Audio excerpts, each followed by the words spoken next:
This is PrepTest 155, Section 3, Passage 3. This is a science passage about using peptides to build computer circuits at a scale smaller than current technology allows. The difficulty here is low to medium, I would say, because the science might sound intimidating, but the structure here is dead simple. If you can track the story, you're going to be good. So don't let this passage trick you into thinking it's complicated, because it's not about the science. It never is. It's about one research team following a trail from seashells to semiconductors. That's it. There is no debate. There are no competing views, no author pushing back on anything. Just a straight line from problem to promising solution. Now, the most important part of this passage is the middle of paragraph 2. That is where Belcher and Hu make the connection that drives everything else.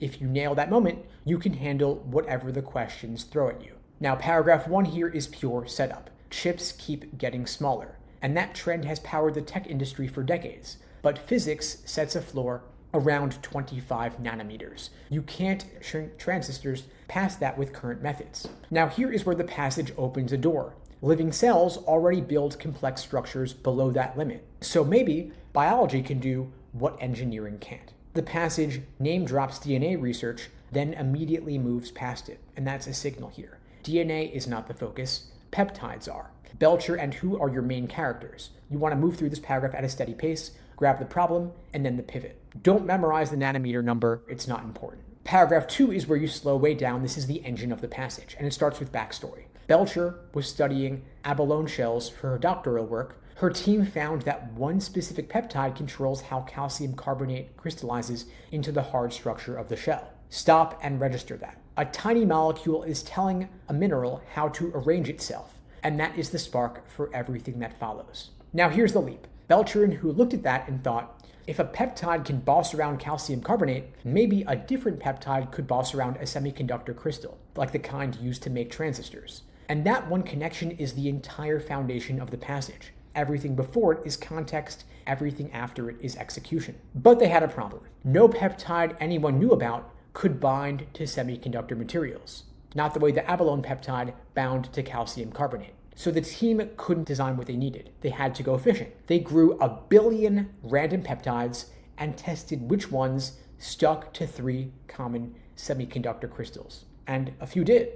And some of those didn't just bind to one crystal type, they latched onto a specific face of the crystal. And that level of precision matters. Then the team refined those winners through something the passage compares to accelerated evolution. They bred better versions from the ones that showed promise. Now, you want to know that sequence cold. The LSAT loves asking about research steps in order. Discovery, then the insight, then the billion peptide experiment, then the refinement process. Then paragraph 3 picks up speed. This is a progress update. Hu says they'd need many more peptides that bind to many more materials before they could actually build circuits. And the team is getting there. They've expanded to 20 additional semiconductor targets. Their useful peptide collection has grown into the hundreds, and now they're designing peptides that grab 2 different crystals at the same time. The passage calls this a daub of glue, and that is the clearest image you get for the end goal. Pieces snapping together on their own to form circuits. You want to skim this moment in paragraph because it's not new ideas yet. The key move is the analogy